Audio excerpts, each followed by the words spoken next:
Al comparecer en la Cámara de Diputados, el secretario de Hacienda para dar cuenta del paquete económico 2025, el diputado Héctor Telles del Narcopan criticó con mentiras y falacias el presupuesto, espetando que el sello característico del régimen actual es la supuesta deuda pública. Señaló la falsedad de que la deuda ha aumentado significativamente en los últimos 7 años y que se espera que cierre 2025 con un crecimiento del 80%. Además, delirante y enardecido, cuestionó los supuestos recortes en salud, medio ambiente y educación superior, mientras que se aumentan los fondos para el Tren Maya. Finalmente pidió conocer las directrices y datos económicos que justifican estos recortes, concluyó sus sandeces. Tras oír los ataques de otro lacayo del señor X, el secretario de Hacienda, Rogelio Ramírez de la O, respondió contundente aseverando que el presupuesto para salud no baja, sino que aumenta en 180,000 millones de pesos, con el objetivo de dar acceso médico a la población no asegurada. Explicó que la disminución en medio ambiente se debe a la conclusión de proyectos en 2024, que no están contemplados para 2025. Tajante, el secretario detalló que el crecimiento económico se estima en 2.8% para 2024, basado en el consumo, inversión y exportación. Aseguró contundente que el gasto federalizado se distribuye de manera transparente y auditada y que en 2025 se implementará un riguroso ejercicio del gasto y un esfuerzo en la recaudación tributaria, concluyó para callar a la narcooposición moralmente derrotada. Veamos enseguida cómo el secretario de Hacienda destruye a otro narcopanista mediocre por atacar el presupuesto de la presidenta Claudia, como le manda su patrón, el narcoampón Claudio X.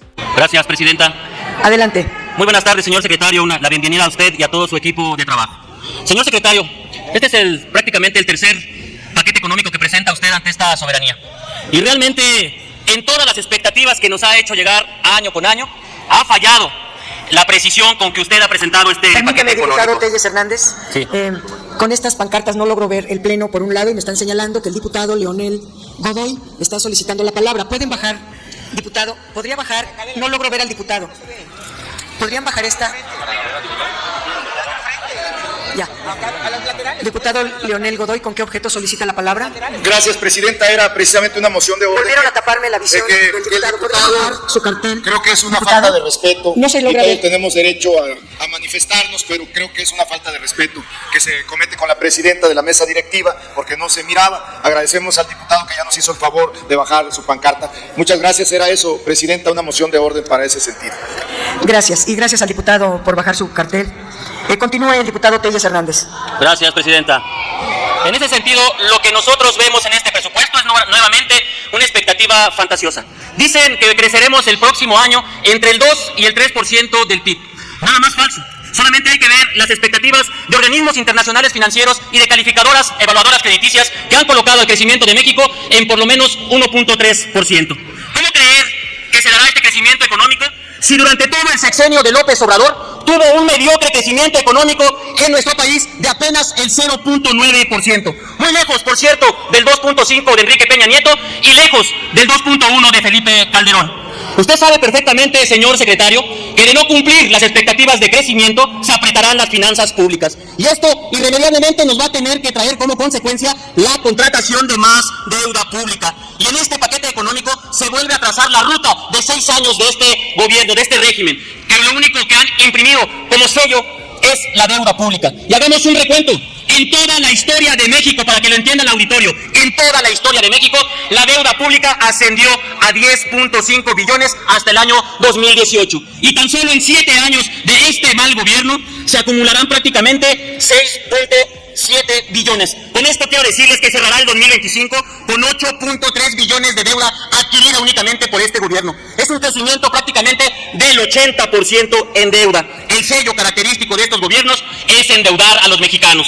Y por cierto, señor secretario, los recortes son incomprensibles. No podemos creer que este paquete traiga un recorte a salud con 30,000 millones de pesos cuando hay 50 millones de mexicanos con carencias básicas en materia de seguridad, cuando no ha funcionado la megafarmacia que apenas surte 3 recetas en promedio al día, cuando no ha funcionado el sistema de salud y se han dejado hasta 15 millones de recetas médicas sin surtirse.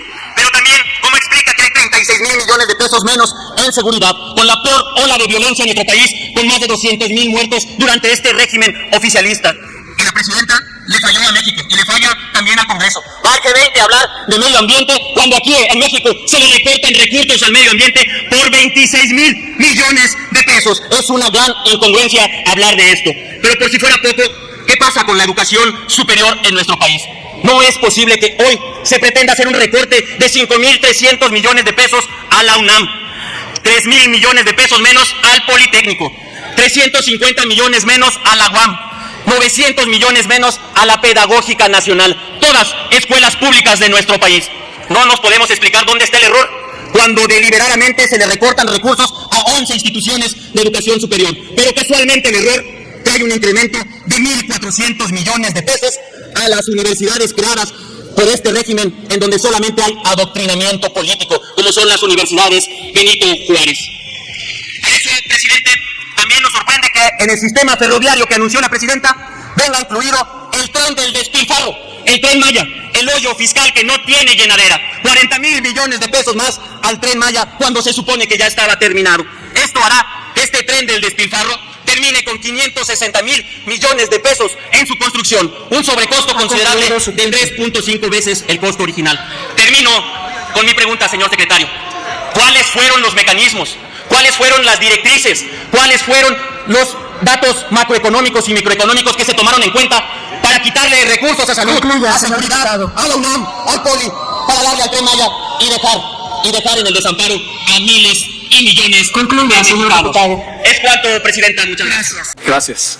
Bueno, aquí tengo material diverso para que responda a algunas de las preguntas que ustedes tienen. Me voy a concentrar en las respuestas puntuales a preguntas puntuales y después abordo los temas que son más de naturaleza global. El presupuesto de salud no está bajando. En salud, el incremento, considerando toda la función de salud que implica no solamente la Secretaría de Salud, sino el IMSS Bienestar y el gasto en salud del ISSSTE y de los organismos que tienen que ver con esta función, aumenta 180,000 millones de pesos, es decir, 8.8%. Hubiera sido una ironía que le redujéramos a salud sabiendo que venimos de un año en el que el anterior gobierno invirtió tanto en la comunicación de cuál era su esquema de salud y el propósito fundamental de dar acceso a población no asegurada formalmente a los servicios de salud. Entonces este sector sí tiene un aumento y es un aumento importante y es un sector importante en la consolidación del modelo de desarrollo social que tuvo el anterior gobierno y que tiene este gobierno. Segunda pregunta puntual. Disculpe la interrupción, señor secretario. Del lado derecho de la Asamblea no logran verlo y a pesar de que la Cámara le reservó ese asiento a usted, al igual que la tribuna, y usted tiene la opción de usar una u otra, se le sugiere respetuosamente poder usar la tribuna para tener la visibilidad de todos los grupos parlamentarios.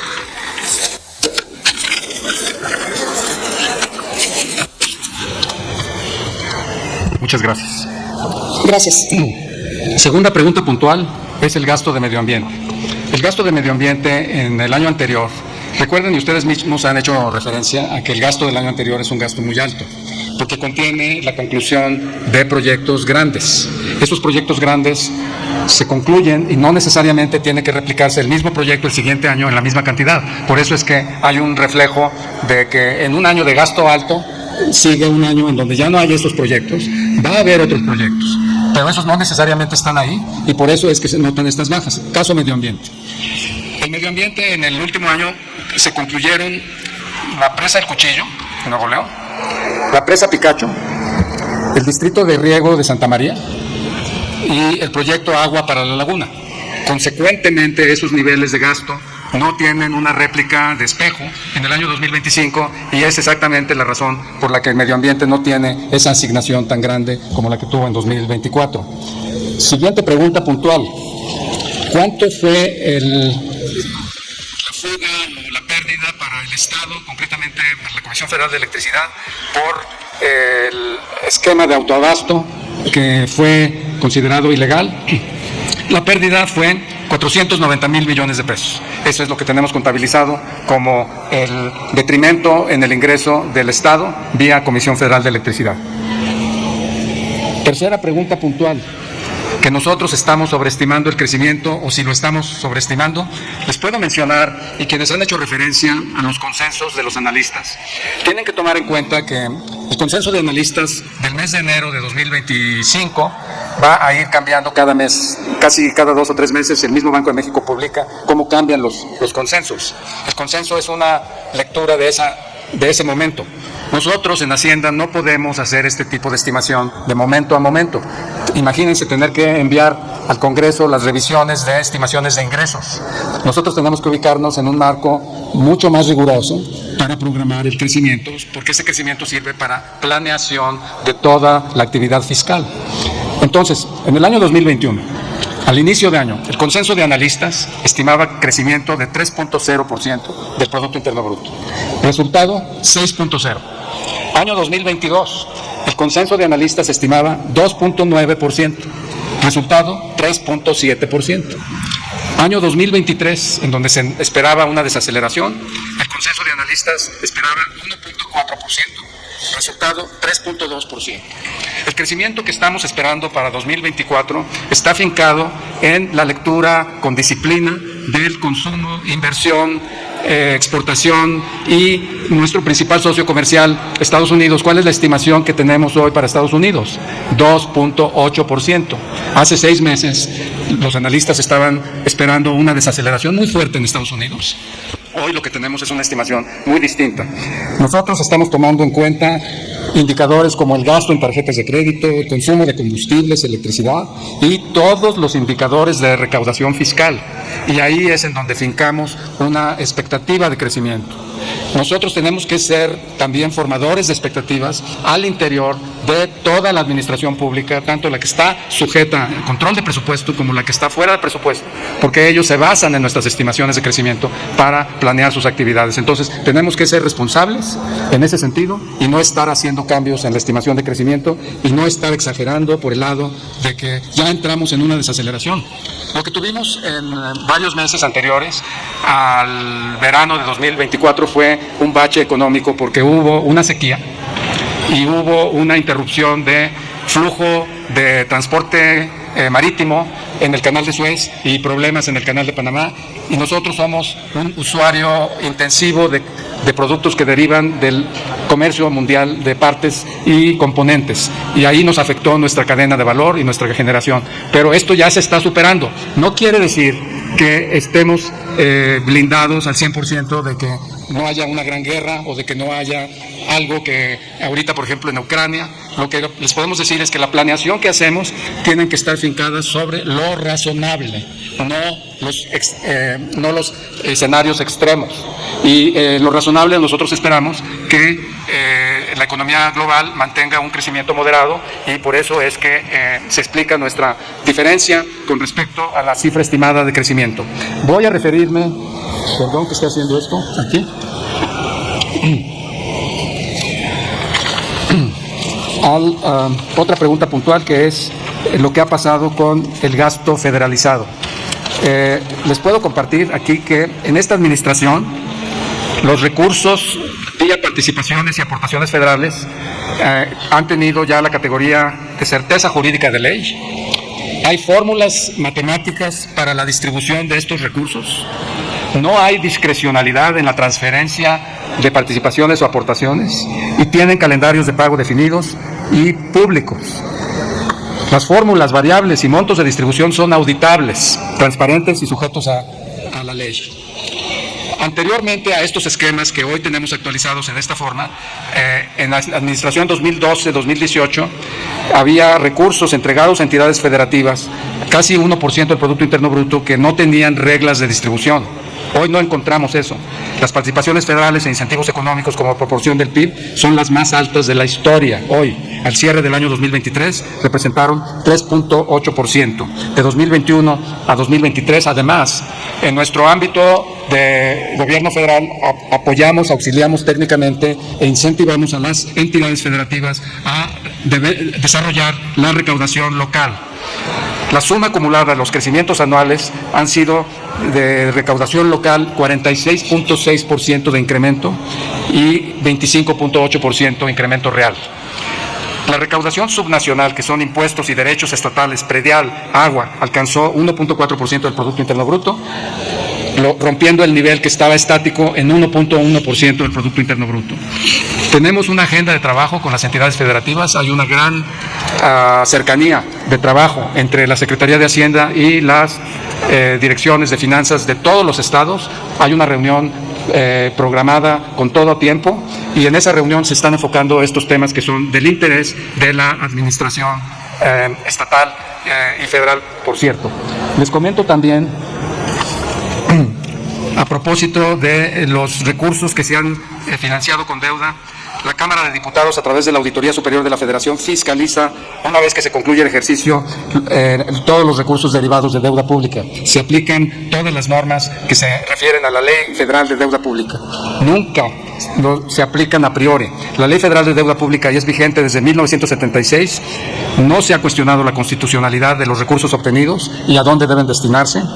Y la realización de esto es que se están destinando a proyectos, actividades y empresas que apoyen los planes de desarrollo económico y social y que generen ingresos para su pago o que se utilicen para el mejoramiento de la estructura del endeudamiento público.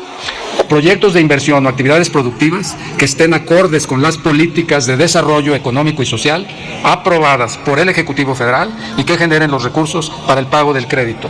En los criterios generales de política económica y en las exposiciones de motivos de la Ley de Ingresos de la Federación y del Presupuesto de Egresos 2024 se expresan proporcionalmente los requerimientos financieros respecto al producto y se observa una tendencia constante. Voy a contestar otra pregunta que tiene que ver con la consolidación fiscal. El ejercicio de consolidación fiscal, así se le llama a un desplazamiento de la política fiscal de un nivel alto de gasto y un nivel alto de deuda a un nivel moderado de gasto sostenible de deuda. Esa transición se conoce como consolidación fiscal. En el año 2024 tuvimos un déficit de 5.9% del Producto Interno Bruto, que es muy alto, y que ameritaba entrar en el año 2025 en un ejercicio de consolidación fiscal. La consolidación fiscal se nutre de una racionalización más rigurosa en el ejercicio del gasto y un esfuerzo muy fuerte en la recaudación de ingreso tributario. El ejercicio de gasto está protegiendo todos los programas constitucionales. Todos se mantienen y todos se mantienen con los incrementos que tiene dictados en su formato original la ley. Estos proyectos de desarrollo social están ocupando ya una bolsa muy grande de 880,000 millones de pesos que al mismo tiempo están protegidos en este ejercicio de consolidación fiscal. La consolidación fiscal se logra utilizando los renglones en donde hay flexibilidad para reducir gastos o para aumentar ingresos. La distribución del esfuerzo de consolidación fiscal en el año 2025 implica pasar de un déficit ampliado de 5.9% del Producto Interno Bruto a un déficit de 3.9%. Esto significa 2 puntos porcentuales del Producto Interno Bruto, que para cualquier gobierno es un esfuerzo bastante significativo. En un año, esta carga de ajuste se reparte 60% en gasto y 40% en inversión. La inversión, ya expliqué que se trata de proyectos que concluyeron y que sí hay otros proyectos de inversión en 2025, pero no de esa magnitud de los que hubo en 2024. Una pregunta puntual que me hacen sobre estos proyectos es sobre el Tren Maya.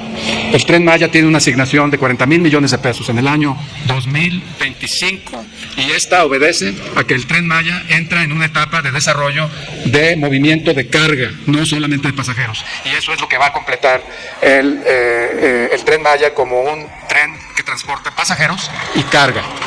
El Tren Maya, conectando toda la zona del sureste como está trazada hoy, ya está aprovechando toda la infraestructura de vías férreas y por eso es que las cantidades que va a requerir de inversión van a ser muy suplementarias comparadas con lo que se erogó en la primera etapa del desarrollo de esta obra. Quiero pues repetirme a sus órdenes para en una segunda ronda referirme a cualquier pregunta o hueco que haya quedado aquí pendiente. Muchas gracias. Dale en me gusta, suscríbete, activa la campanita y compártelo para que más gente lo vea.